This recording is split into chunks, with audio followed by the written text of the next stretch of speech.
vous êtes des milliers de nous écouter, madame, messieurs. Bienvenue dans cette grande édition vespérale qui commence par le titre. Au sommaire de cette édition, la société civile noyau du groupement Baviba en chefferie de Waledubidi alerte sur la dégradation de certains tronçons routiers, des déserts agricoles et des ponts se trouvant dans ce groupement. Vous aurez plus de détails dans ces radios journalistes. La CRDH, territoire de Mambasa, dénonce et condamne fermement ce qu'elle qualifie de tracasseries imposées à la population civile de la chefferie de Babila Babombi par les Wazalendo. Les détails vous arrivent. Au sommaire de cette édition, une femme s'est échappée des mains des rebelles ADF ce dimanche 8 décembre au village Tingoué, à une dizaine de kilomètres du nord-est de Eringuet. Plus de détails vous arrivent. Tels sont les titres choisis parmi tant d'autres qui font l'ossature de cette grande édition vespérale. Bienvenue à tous et au détail. Ce journal vous est présenté par Denis Maki. Jassi Rumbata assure la prise de son et la mise en onde, assisté par l'ingénieur des Sceaux Joël Kass. Et la société civile, le noyau du groupement Baviba en chefferie de Waledubidi, alerte sur la dégradation de certains tronçons routiers des déserts agricoles et des ponts se trouvant dans ce groupement. Cédric Zalo, son président, l'a dit ce 9 décembre 2024 à Baviba.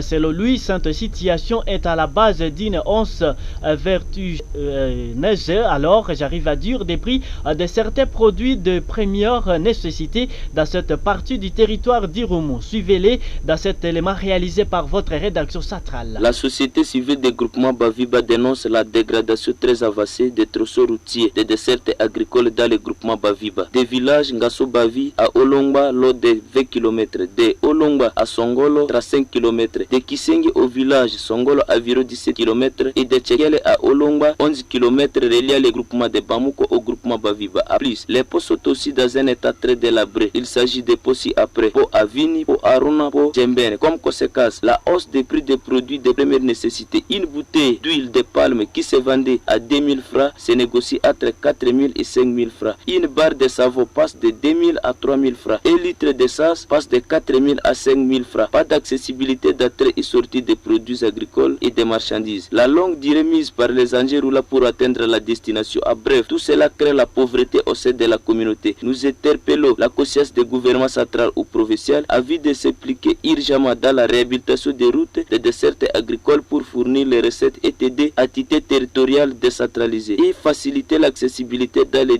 centres commerciaux, dans les groupements Baviba car la vie de la population est à danger. C'était la Cédric Zalo dans les ondes de la radio communautaire Maïndele Obunya. La CRDH au territoire de Mambasa dénonce et condamne fermement ce qu'elle qualifie de tracasseries imposées à la population civile de la chefferie de Babila Babombi par les Wazalendo, UPLC et FPP. Écrit d'alarme émis ce lundi 9 décembre 2024 par Ramse Malikidogo, activiste des droits humains au sein de cette structure. Voilà comme j'arrive à dire des défenses des droits humains qui révèlent que des sommes allant de 30 000 francs congolais à 54 000 francs congolais sont mensuellement imposés aux agriculteurs avant d'accéder à leurs champs.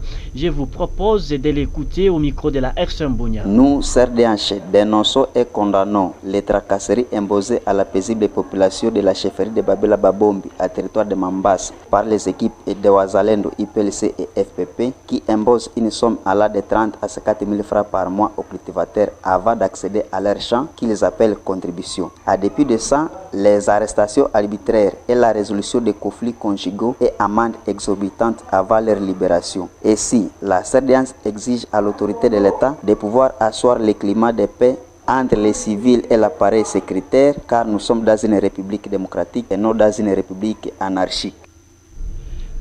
Pour l'année 2025, hockey déplacé dans le site et les déplacés bénéficieront les assistances dans leur zone de retour. C'est la déclaration de l'administrateur militaire du territoire d'Irumu lors de son itinérance sécuritaire dans la partie sud-est de sa juridiction administrative. Tout a demandé à la population de coopter sur les forces de défense et de sécurité pour la consolidation de paix dans cette partie. Le colonel Zirosimba Bunga Jean invite les communautés à renforcer la cohabitation pacifique. Suivez-les. Comme le vœu de l'autorité provinciale et lieutenant général Luboyaka Chama, qui insiste que l'assistance soit accordée pour retourner. Je pense que pour l'an 2025, zéro déplacé. Nous allons travailler pour faciliter les retours de ces déplacés dans leur milieu d'origine. Effectivement, vous voyez que nous sommes ici ensemble avec 5 chefferies qui composent la zone sud-est. Il y a la chefferie de Walendubindi à travers les 2 groupements Boloma et Kiringi. Il y a la chefferie de Walese-Fukutu à travers les 2 groupements Boulingiri qui nous a reçus. Et Badibong aussi a vidé de sa population. Aussi nous avons la chefferie de Banyali-Tchad, la chefferie de Baema-Boka et la chefferie de Miteko, qu'elle soit calme, qu'elle puisse compter sur les forces de défense et de sécurité ainsi que leurs alliés pour que la paix soit effective et surtout de renforcer la cohabitation pacifique et la cohésion sociale. Je l'ai annoncé au sommaire de cette édition, une femme s'est échappée de Maître Beladeuf ce dimanche 8 décembre 2024 au village Tingwe à une dizaine de kilomètres du nord-est de Ringeti, à groupement de Bambouba Kisiki, territoire de Beni. D'après Mouindo Bravo Vukulu, notable et ancien président de la société civile Force Vive du dit groupement, l'a nommé Vawere Floras a réussi à s'échapper avec son bébé de 8 mois. Suivez Mouindo Bravo Vukulu dans cet élément réalisé par votre rédaction centrale. Kavu Vawere Florence, c'est la dame qui s'est sauvée de justesse entre les mains des sanguinaires au niveau de Tingwe avec son bébé David Mupasula de plus ou moins 8 mois d'âge.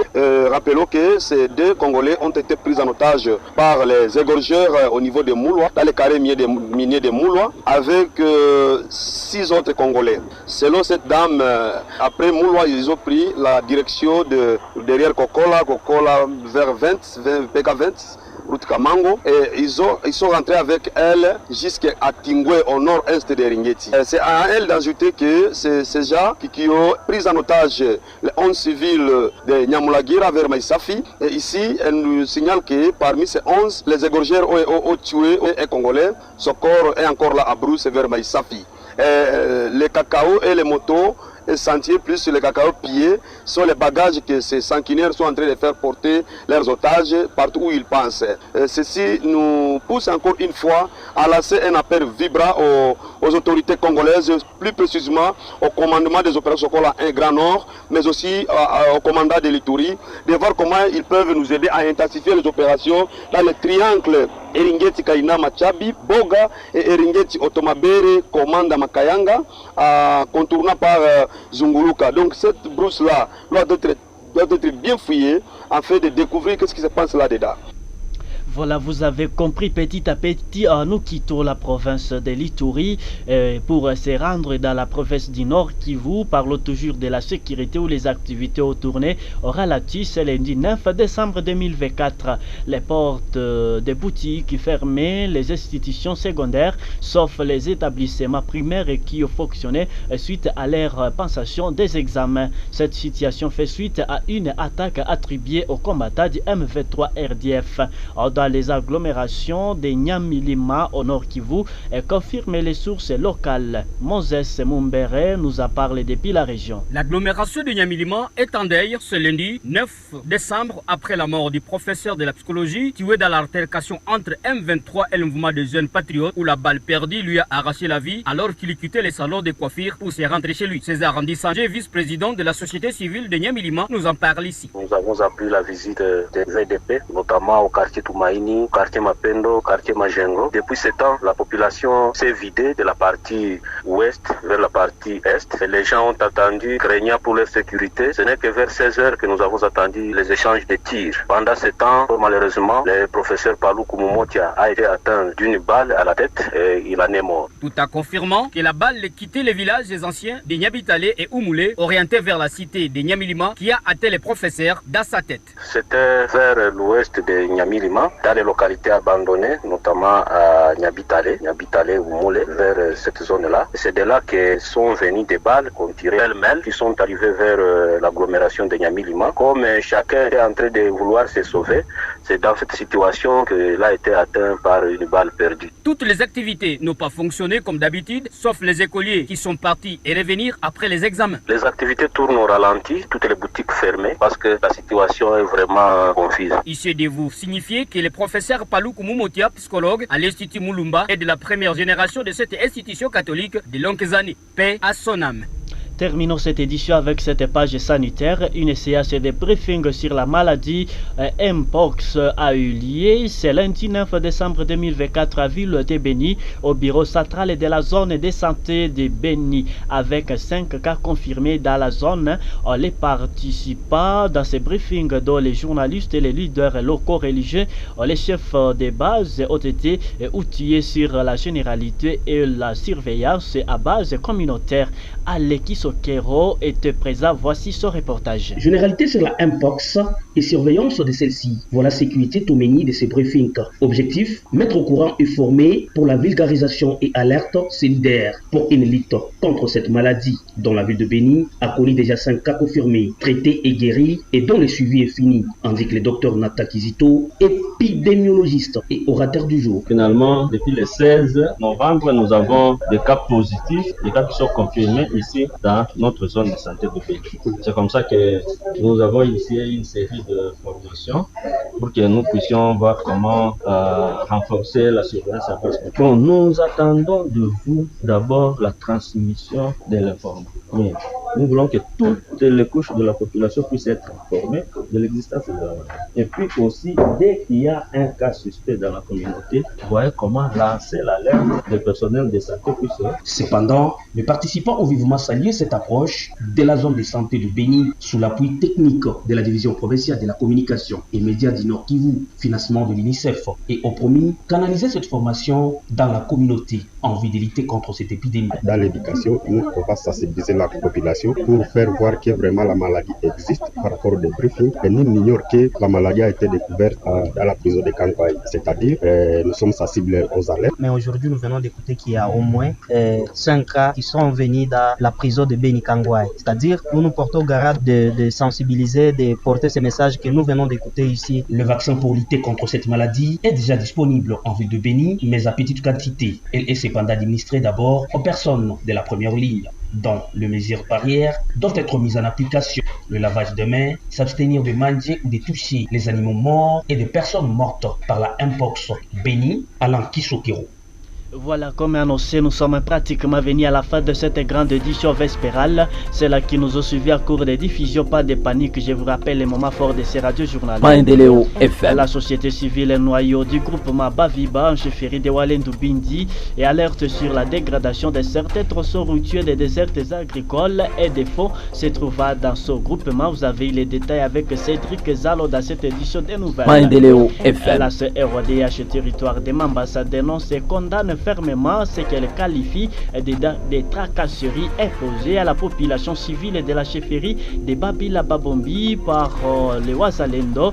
Vous avez les détails avec Ramse Malikidogo dans cette édition des nouvelles. Madame, messieurs, nous avons parlé d'une séance de briefing sur la maladie de Mpox a eu lieu c'est lundi 9 décembre 2024 à Ville de Béni, au bureau central de la zone de santé de Béni avec 5 cas confirmés dans la zone. Vous avez les détails dans cette édition des nouvelles. Maendeleo Quels FM. sont les titres qui ont constitué l'ossature de cette grande édition vespérale? J'étais Denis Maki pour sa présentation. La prise de son, la mise en onde était bien et belle. L'ingénieur de Soja Sirumbata, la radio, journal a été alors la réalisation de Sicile Malé youtubeur.